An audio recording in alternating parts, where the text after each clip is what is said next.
What is happening, everybody, man? Thank you guys jumping into another episode of One Big Fire. And we definitely got some fire today. And you guys are in for a treat. I know, Al, we've had the opportunity to share the stage with Amy. I've had Amy on Expert Mentors, and just an absolute fireball, and being able to just bring the heat and really what, the whole One Big Fire conversation and community is all about is, we burn a lot brighter when we all come together and really help each other grow. And today is no different. Amy, welcome. Excited to have you on, and would love to just have you start unpacking your story. Before we went live, Al was kind of talking about how powerful your story is. I know we got to share it on Expert Mentors, and you definitely are a true inspiration and able to push through some limiting beliefs that a lot of folks have out there, especially when it comes to production, to life,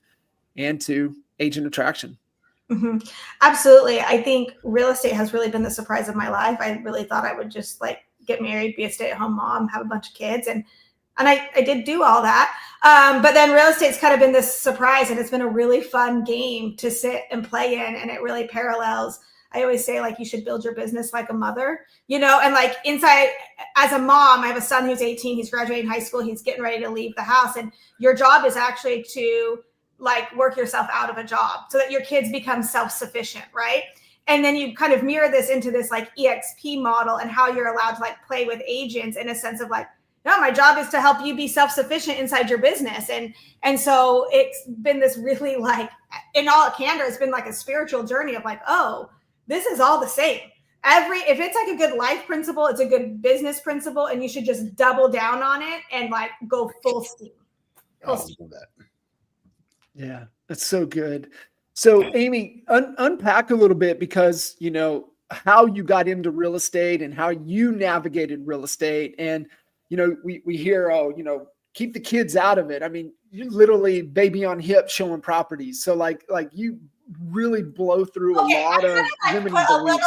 Because it's I'm not, let's be really clear. I'm not showing up to listing appointments with a baby on my hip. I'm not doing that. Let's not, whatever. I just am not hiding the fact that I have 4 kids. And I actually didn't know this was a problem for women in real estate. I've actually had the fortunate benefit. When I started back in real estate, I was at the table with the guys that founded Invitation Homes. I was at a freaking cool table. You know what I mean? And they already knew, we were personal friends. And I was I don't know, I'm going to go sell some houses. And they were all right, cool. And they were flipping houses. And I was naive enough to be by the way, you're flipping your houses wrong, which I had no business saying, right? But I was kind of being you guys, you should work with an interior designer, and you should brand them, and you should put it on social media and tell the story. And they were kind of all right, let's try it. And so I brought my friend in that was an interior designer, and we flipped a couple of houses, set a couple of records on it. And then that was kind of the snowball of oh, this whole social media thing really does work, right? And so then we had the pandemic hit, and that was another big, huge shift where it was suddenly my husband was working from home, and it's what was it, the guy on the news where his kid came in on the scooter thing, right? And it totally went viral. And it was that had literally been my life for 3 or 4 years. And I just thought, oh, I have an unfair advantage because I already know how to build at home with kids in the background, because kids had always been in the background. And I remember closing deals being behind my bedroom door, behind my bathroom door, behind my closet door with a 2-year-old freaking out on the other side of the door. And I don't know, you're going to have to freak out for 20 minutes because I am closing this deal. And then I would come back out and be hey, it's all good. We're good. And now my kids kind of know that rhythm. If I'm behind a closed door, they know, give her 20 minutes and then she'll be back out. But I sometimes think, looking at social media, they're oh, well, her kids must always behave and she's never had to lock herself in a car or in a closet to close the deal. Absolutely, we have done that. Absolutely. And I think that's part of being in real estate. You have to be a little bit scrappy, and you have to look for the opportunities, and you have to go when it's time to go. You can't push it off. You know what I mean? Yep. Yeah. When I was coming up, my my boys were little, and their mom was working every Saturday. That was my day. We would, most of the time we'd go skiing. or if it was in the winter, but in the summer, if I had to show a house, I brought them along. My boys, they showed a few houses with me, and I don't know how people like you're able to juggle so much, because just forget about the real estate piece. Just the full-time mom thing is probably one of the hardest jobs in the world. You pile on a real estate career on top of that and make it all happen, you're just a superwoman. I just, will you tell my kids that when they come home from school? Will you tell them that for me? There is this emotional bandwidth, right? Where I always say you're like, I'm emotionally processing for 4 other humans inside our household. And the older they get, the more emotional processing you're doing. And it tends to happen at 12:30 at night with teenagers, right? So people think, oh, I have newborns and then I'm going to sleep when they're teenagers. Like, hard no. Like, you can hire a babysitter when your kids are little and you can go out. Like, you cannot go out. Like, you are the babysitter. I can't hire a babysitter. And I have to do like 007 kind of recon work of knowing, like, well, who are you hanging out with, and how does that person know this person, and where are you really? You're telling me this, but maybe it's kind of this, right? But actually, that skill set is phenomenal inside of real estate, because you have to like piece together, okay, why are you moving? What are you actually looking for? Like, inside a transaction, people are like telling you one thing and you're like, that's not actually why you're moving. You're moving because of this. And so if I can read between the lines, I can get them to their solution so much faster. And for them, it feels like magic, right? Yeah. But that is just like, that's like the emotional intelligence that comes from like motherhood, where it's like my teenager comes in and they slam the door and you think they're like annoyed at you. And you're like, oh, no. Something went down at school today. And my job is to figure out what went down at school today. So I can't take that behavior personal, right? And inside a transaction, you have clients who misbehave all the time because they're under so much stress in the transaction. And this ability to like not take it personal and be like, well, what is actually triggering you? And being able to go and solve that is literally it's like my superpower, right? Yeah. And that's been the most fun thing to see like parallel inside my business. It's really cool. They should actually make that a required course. They got law, they got all appraisal, and all these things that we're supposed to, be efficient with before we take the test and become a real estate. What about emotional intelligence? 100%. I needed a course on that shit. Because I remember the first deal I had, and I lost my shit. This agent was just being a goofball, right? And I called my dad, and my dad had been licensed a while, and he said, my dad's real low key. He's like, son, if you're gonna let this bother you, you're gonna have a short career here in this business. And I'll never forget that. And it kind of checked me like, all right, I'm being paid to be level-headed here. It's so funny because my dad's an attorney, and so I can always talk to my dad under the umbrella of attorney-client privilege.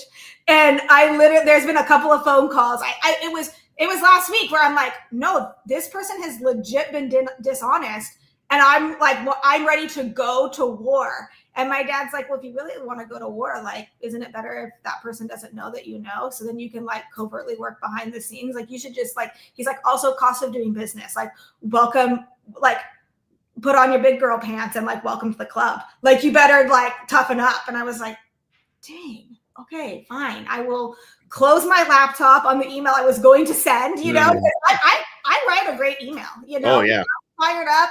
I'm funny. And I like hit below the belt a little bit. And, it was a great piece of work that I had to just close. Right. Sometimes just getting that out and not hitting send helps. Yeah.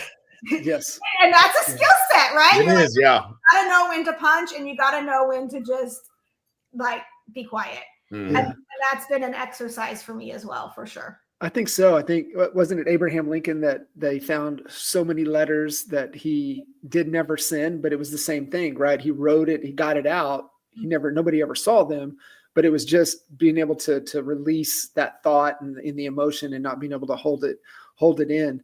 Really, really powerful. So Amy, I would love just kind of your thought process of being able to just manage, right? Like you're juggling the family, the family dynamics, the personalities, juggling, what you have to do, your obligations as a mom, as obligations as a wife, being able to make sure the house stays together, also producing, also working, from a production side of things. I mean, are there some grounding principles for you, some routines, some habits that allow you to stay on top of things that have allowed you to keep your sanity and keep things moving forward? Absolutely. And I think before I break that down, I'll give us a broad snapshot of kind of the revenue streams, right? Because when we're really talking about building a business, agents will always focus 100% on transactions. And I think transactions are awesome and they're the bedrock of your business. You better know how to do transactions. But if you're looking to build something long-term, which again, it goes back to this family principle, like you're looking to build like a legacy, right? So you have to say like, my kids should outproduce me. So how do I make the people behind me outproduce me? And so it is these like really grounding thought patterns. So transactions is one of my revenue streams, but no one would call me like, you're never going to see me up on a business of like, oh, copy Amy's transaction business. I think people should actually copy it because I close probably between like 8 to 10 million every year. But the kicker it is I do that working 10 hours a week. So I kind of allot 10 hours a week to my transactions. And there's a strategy to doing that in 10 hours a week. You got to be listing heavy. You got to increase your price point and you have to decrease your commute.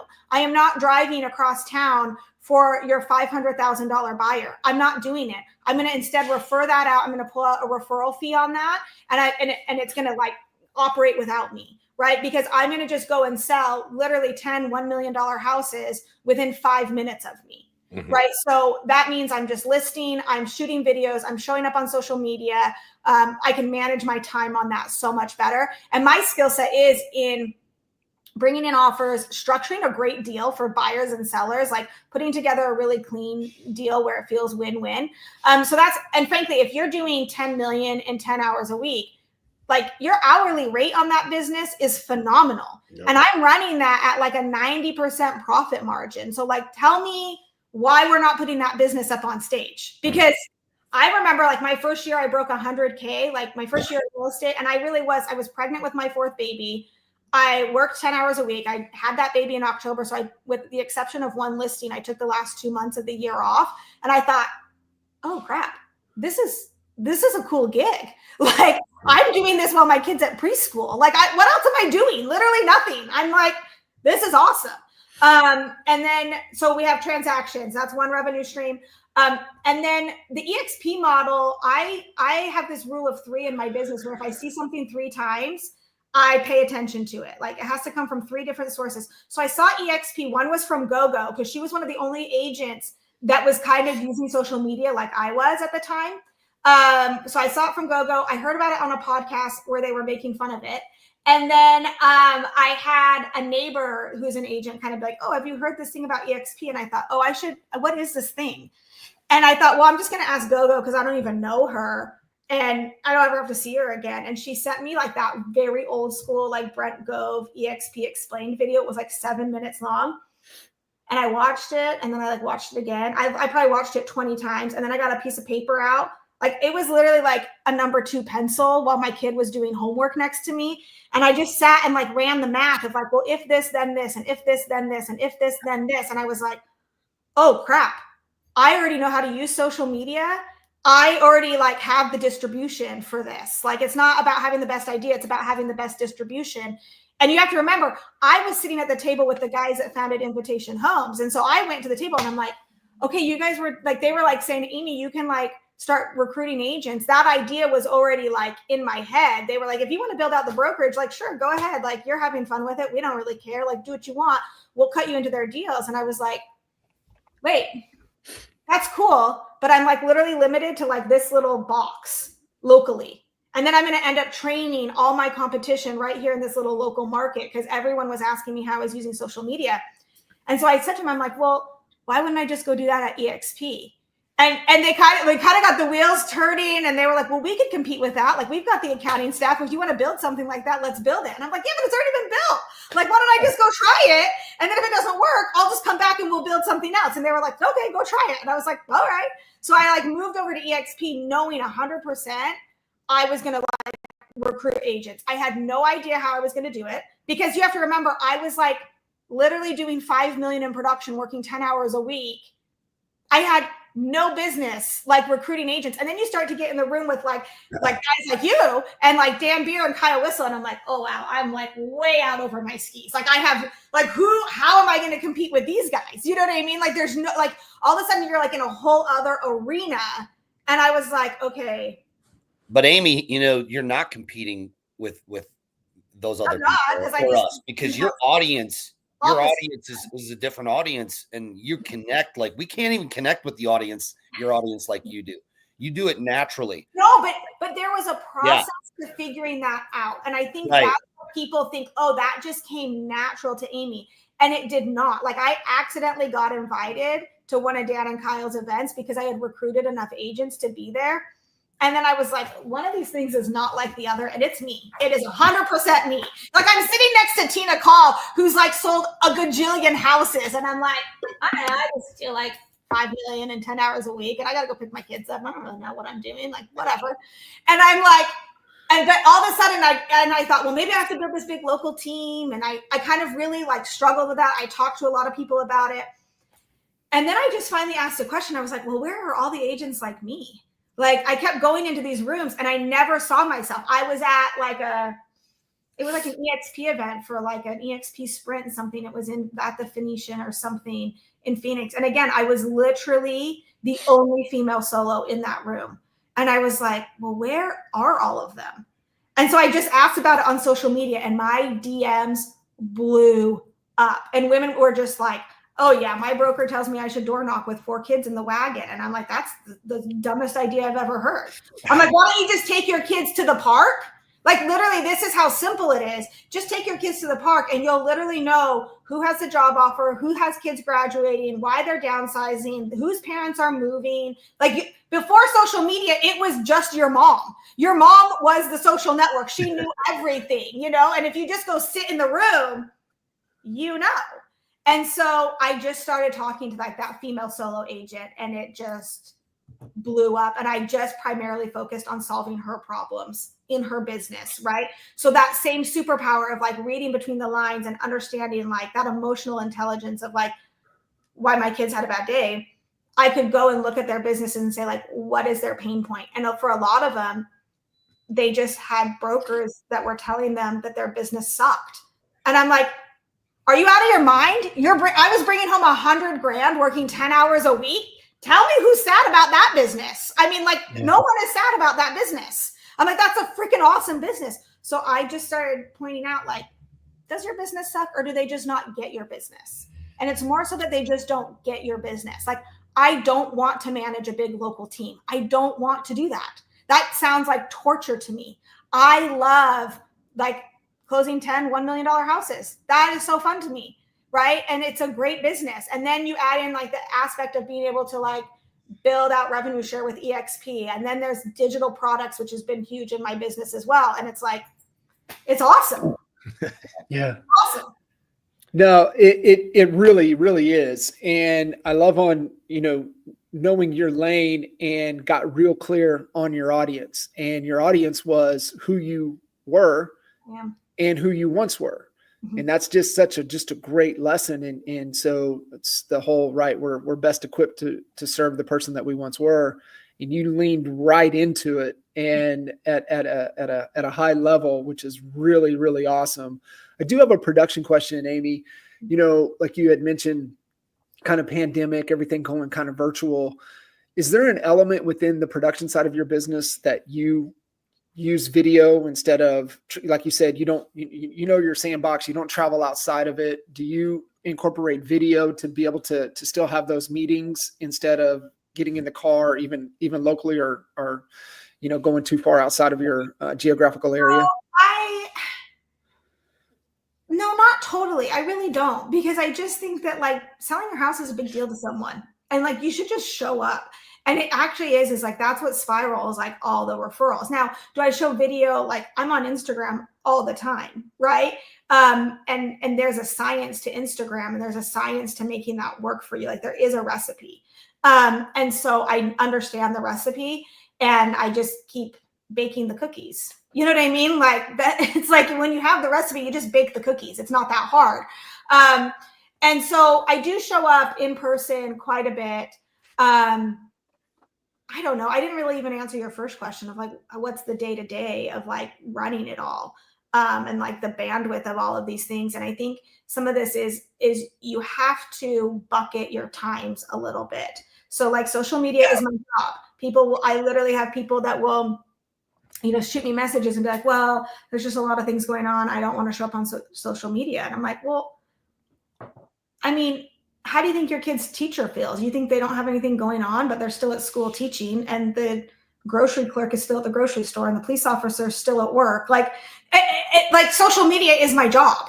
That is my job. And so regardless of what's going on in my life, you have to like bucket things into your job. And there is a time where it's like my phone's away. I will say one of the things I do, and I used to do this, I don't do it consistently as much, but when my kids were younger, I would put my phone away from 3 p.m. to 5 p.m. because that's like when they were coming in the door and we were doing homework and we were getting out to practices. But that meant that I had to make sure my deals were tidied up and nothing was going to hit the fan between 3 and 5, right? So you had to be a little bit more proactive on some of those things. But also, like, as real estate agents, there's a season where you can't do that. Like in 2021, I couldn't do that because if something came on the market, you better be there or it's gone, right? And so you have to be a little bit self-aware. And so sometimes your family is the sacrifice, and sometimes your business is the sacrifice. You're not running everything at 100% capacity all of the time. That is an unrealistic expectation for anyone. Amy, at what point did you say to yourself, okay, I need some leverage here. I need a personal assistant. I know you run solo. You're not the team thing. And I love that. I love the model, but I'm assuming you have to have a personal assistant, right? That helps you connect across. No person. I do. I have one admin that works part-time hours for me. And then, yeah. You are Superwoman. Holy moly. I'm efficient. Yep. And I say no to a lot of things. I understand where my highest margins are, and I only pay attention to that. And that means, again, you can't run 100% on everything all of the time. So I know where my highest hourly rate is, and I make sure that gets done every single day. Every single day. And then guess what? If something else doesn't get done, okay, it's fine. Because this is running. It's built. So I call transactions the golden handcuffs of real estate. You get fired every 30 days, but that paycheck is nice. And so you keep circling back to it. But like, so many agents get into real estate thinking like, oh, I'm going to sell some houses and I'm going to go buy investment properties and I'm going to create this residual revenue stream. And you're like, I think everyone should create a residual revenue stream, but the best way to do it is at a cloud-based brokerage. And EXP is the best cloud-based brokerage. Like the math is the math. Like the math does not lie. And so like you just do the math and you say, okay, great. Mathematically, this not only mathematically does it make the most sense, but if you think about it, Glenn Sanford is the person that figured out the cloud-based brokerage. So he is the visionary in it, right? No other brokerage has the visionary. So like when the market shifts again, what umbrella do you want to be under? I would like to follow that person that already pioneered it, because when you've already pioneered something, you know how to pioneer something again. Like I'm good at I can be a really great follower when I need to be. And that's the person I'm going to like align with. And the other thing on like the investment property standpoint is it's like, there's like a high upfront cost to it. Whereas on the revenue share side of things, it's just like some sweat equity. Yeah. So you're speaking language right now. Yeah. Yeah. This is, everything from dollar per hour. Oh yeah. I wrote all the things down. Everybody's been done. I'm like, man, this is it. Like when you talk about margin and efficiency, like that's really where it is. Like that is your superpower, is efficiency. Like you understand where the dollars are and for your time. And I think most people miss that. Grossly miss it. Right. Grossly miss it. And I love what you said too about, at the end of the day, you're not going to ever get it all done. But if you get the right things done, there's not a day that everything's going to be crossed off the list. But you know that you did the right things in the right order. It's why we used to have the top 5 and top 1 of 5. What's the number one thing I'm doing today? And what are the 5 things I'm putting in my calendar? And if you get those things done, you feel really good at the end of the day because you did the right things. And you just do that at such a high level. Well, yeah. And it's just this pattern. It's like being consistent. And this is the other thing that I don't think agents realize is you have to be consistent for a period of time before you get some like major windfall and major momentum in your business, right? And I always use my son's gym example, right? It's like going to the gym. You know, he was undersized. I'm only 5 feet and I weigh like 100 pounds. So I have 3 boys and I'm always like, I'm so sorry. I am your problem. It is me. It is my genetics that have not ruined your life, but but he was the underdog, right? And he got sick of getting cut from the team because he got sized out of basketball and it just ticked him off. It ticked him off enough that he did something about it. And that's the other thing that you see agents say, like, oh, I'm desperate for deals. Really? Really? Are you? Because you're not working like you're desperate for deals. If you're desperate for deals, you're calling 10 expireds every day. You're sitting 4 open houses on a weekend. You're literally like, you are out scrapping. If you're not working like that, you're not actually that frustrated. You're just not. And so, but what happens is it's like you go to the gym and the first day, like, have you seen those reels where guys like start at the gym and they wear the same shirt and you can see them like outgrow the shirt? Like what I would give for that same shirt that he started out in, because you start out and you're like lifting 5-pound weights. And then over time, your capacity actually increases. And so I think agents are like, oh, well, I want to have a business like Amy's. Okay, but you have to start at the start. And the start is just doing the 5-pound weights, because you can't expect to bench 250 if you can't bench 100. Like you have to bench 100 first. And this is the other thing is it's like your muscles literally have to break in order to like rebuild stronger. And so my business is constantly breaking. That's a great problem to have. Like your business breaking is a great problem to have because it means it's growing and then you get to like rebuild it. And I think instead agents like get panicked and they're like, oh my gosh, I got to go like do this thing over here. And you're like, no, you should rebuild it different. Don't build it the same way, because you're rebuilding it with the same amount of capacity and you have to like increase its capacity. Yeah. Like breaking shit.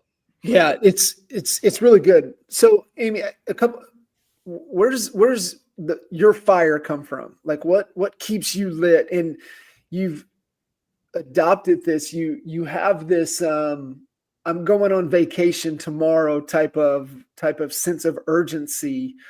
And if you've been able to tap in and bottle that, right? We've all been there, right? Shit, I got stuff I have to do. I'm going on vacation tomorrow. I'm leaving the flights. Like I have no choice. This has to be get done. Okay. This can wait. Mm-hmm. Where is that fire and that sense of urgency? Where do you tap into that for you? I didn't have a choice. Right. So when you think about it, my husband was going to work, corporate America, Big 4 accounting firms, so smart, has an MBA. I was like C student, ADHD kid. I'm like, I don't know. Does that really matter? That doesn't really matter. But I also have this ability to like hyper focus my brain. And you have to understand like where your strengths and weaknesses are. Right. So there's certain things that like my husband does, like literally my husband schedules my dentist appointments and put them on my calendar because I won't do it. I just will not do it. You know what I mean? And so he knows like, I got to make sure Amy does these things because she won't stop to do those things. But I think what people do is they give themselves 10 years to build a business that should take 6 months. And so one of the things about it is I always had time constraints. So like I had a 2-hour window when my kid was at preschool. So those constraints will always lead to creative problem solving, innovation, and efficiency, which is what grows your business. So I still work part-time hours. I still take a month off in the summer because those time constraints make me work harder in my pockets. And then also like done is better than perfect. Like I've never had a perfect launch. I've never had a website that works perfectly. I launch it and then I'm like, crap, I got to go fix that. Right. And people want to sit and like get an analysis paralysis. And it's like, go. Just launch the thing. Just go. And then you know exactly what works and doesn't work as opposed to like analyzing it. So, and I actually think when we look back at like 2020, we saw that people all of a sudden had different constraints on their time. And suddenly we saw a lot of creative problem solving. We saw a lot of innovation. We saw a lot of efficiency because people had constraints. And I realized like that. I remember telling my husband when he started working from home and he was like going to go in my office and like work from 8 to 5 or something. And I was like, no, that's actually not what you were doing. You're going to get up at 5 and you're going to work from 5 to 8. And then I'm going to need your help with the kids. So then I'm going to work from 8 to 10. And then you can get back in the office. Like I was like, oh, buckle up, Buttercup. This is my world. And like, you're going to have to work, like you're going to have to move in those 2 hours, which forces you to make a decision. You have to decide. And that's the number one thing people don't do. They just don't decide. Oh, I'll decide tomorrow. I'll keep looking at that. And it's like your lack of decision is the decision. The faster you make a decision, the sooner you know it was the right one or not. Yeah. Half the time it's not the right one. Like literally half the time it's not the right one. But then you can course correct so quickly because you're like, oh, well, now I know. So now I can go double down on this because I know it is the right one. But I think you nailed it with what you just said, because it's the analysis paralysis. I've been victim to that myself, where I'm trying to get it perfect before we launch this or before we do that or before I make the post or whatever it is, and I've had to struggle to get out of that mindset to just do it. It may not be perfect. Let's just move forward. Let's do it. Making that decision. But a lot of people get stuck there. So I'm glad that you brought that up. I'm curious, just as we close this up here, and I really appreciate your time. What are you most excited about in 2025 with your personal business? Like, what do you got cooking that we all need to know about? Oh, I got a lot cooking. One, digital products are so fun. I have like listing presentations for agents. I have a background in graphic design, and I'm actually a great writer. I was always like a really good English student. So it's really like the copywriting and the graphic design. And I made it. I showed it on social media and people freaked out about it. And I was like, oh, well, here, I can give you that resource. So digital products have been really, really fun for me. Loving that. We have a big agent event in April in Scottsdale. We'll have about 350 agents coming. You guys probably don't even know that I've done hotel events because it's my audience is not your audience, which is the greatest thing is I get to just kind of work covertly under the scenes. We have a big agent event in April that's coming up. And I have a few things up my sleeve that we're going to be launching. But again, it's always about like that long-term residual revenue stream and continuing to like build that. And social media has always been the best player inside those opportunities. Yeah. So if someone wants to attend this Arizona event, how would one get the information?